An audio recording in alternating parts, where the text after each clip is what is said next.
अगर आप किसी कमजोरी का शिकार हैं और अपनी क़ुव्वत बाह में इजाफा करना चाहते हैं तो जाली हकीमों और डॉक्टरों की दवाएं इस्तेमाल करने की बजाय कुदरती ग़िज़ाओं से कमजोरी को दूर करने की कोशिश करें, क्योंकि ग़िज़ाओं के इस्तेमाल से आहिस्ता आहिस्ता जो क़ुव्वत हासिल होती है वो न सिर्फ मुस्तकिल होती है बल्कि इसमें इस्तेहकाम भी होता है, पर ऐसी क़ुव्वत के कोई मनफी असरात भी नहीं होते। आज हम आपको बताएंगे कि कैसे आप कुदरती ग़िज़ाओं के इस्तेमाल से अपनी क़ुव्वत बाह में बेपनाह इजाफा कर सकते हैं। तो इस सिलसिले में जो रेमेडी हम आपके साथ शेयर करने जा रहे हैं वो है बेसन का हलवा। जैसे कि आप जानते हैं कि बेसन चने से बनता है और ये चने का आटा होता है। इंतहाई लजीज और फायदेमंद चीज़ है। इससे तरह तरह की चीज़ें बनाई जा सकती हैं। कई किस्म की मिठाइयाँ और नमकीन ग़िज़ाएं बेसन से ही तैयार होती हैं। लज़्ज़त के साथ साथ इसकी क़ुव्वत बख्श तासीर का अंदाज़ा ही नहीं किया जा सकता। ख़ुसूसन क़ुव्वत बाह के लिए ये बेमिसाल है।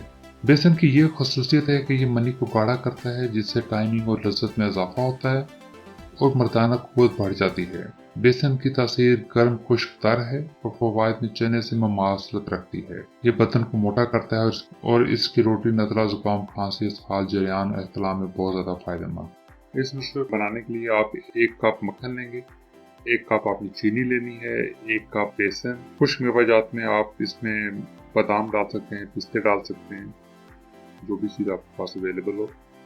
सबसे पहले मक्खन को हम कढ़ाई में डाल के अच्छी तरह से इसको पिघला लेंगे। जब ये अच्छी तरह से पिघल जाए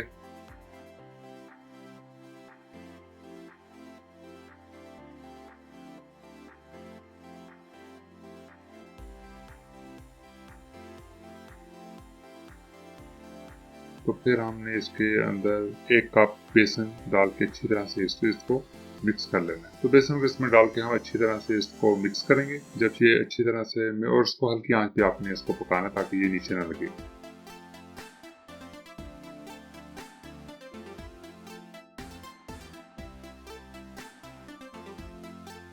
इसमें अब हम थोड़ा सा दूध डालेंगे ताकि ये अच्छी तरह से पक जाए और हमने इसको तब तक पकाना जब तक इसकी हमें एक खास किस्म की खुशबू आना शुरू हो जाए।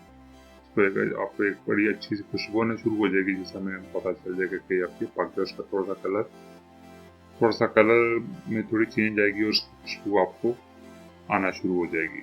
तो इसका मतलब है कि ये जो हलवा है आप तैयार होने के बिल्कुल करीब करीब।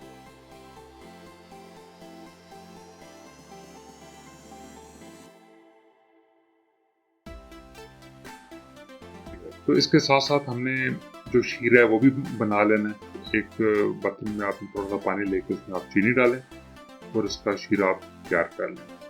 जब शीरा अच्छी तरह से तैयार हो जाए, ये तार छोड़ जाए, तो फिर इस शीरे को हम इसमें डालेंगे। जो हलवा जो हमने बनाया उसमें हम शीरे को डाल देंगे। तो इसमें आपने जो आपके पास बादाम थे वो आप इसमें डाल दें, जो भी खुश्क मेवा जो आपके पास हैं वो आप इसमें डालें। देखेंगे हमारा जो शीरा था वो रेडी हो गया हुआ है। तो इस शीरे को अब हमने कढ़ाई में डाल दिया और अब इसको अच्छी तरह से इसको आप मिक्स अप कर लें। जब ये अच्छी तरह से मिक्स हो जाए तो इसको आप हल्की हल्की आंच पे आहिस्ता आहिस्ता इसको पकाते जाएं ताकि शीरा जो है वो अच्छी तरह से इसके अंदर मिक्स हो जाए, जो पानी है वो खुश्क हो जाए। ये देखें बड़ा खूबसूरत इसका कलर आ गया है और ये बड़ी ज़बरदस्त किस्म का एक बहुत ज़बरदस्त किस्म का हलवा तैयार हो चुका हुआ है। इसको आप डिश आउट कर लें। डिश आउट करने के बाद जब ये थोड़ा ठंडा हो जाए तो फिर आप इसकी डलियाँ बना सकते हैं। इसको इस्तेमाल करने का तरीक़ाकार ये है कि आपको रोज़ रात सोने से पहले एक डली 1 गिलास गर्म दूध के साथ आपने लेना और उसको 3 महीने आप इस्तेमाल करें। इंशाल्लाह आपकी हर किस्म की मर्दाना कमज़ोरी दूर हो जाएगी। अगर आपको हमारी ये वीडियो अच्छी लगी तो हमारे चैनल को ज़रूर सब्सक्राइब करें।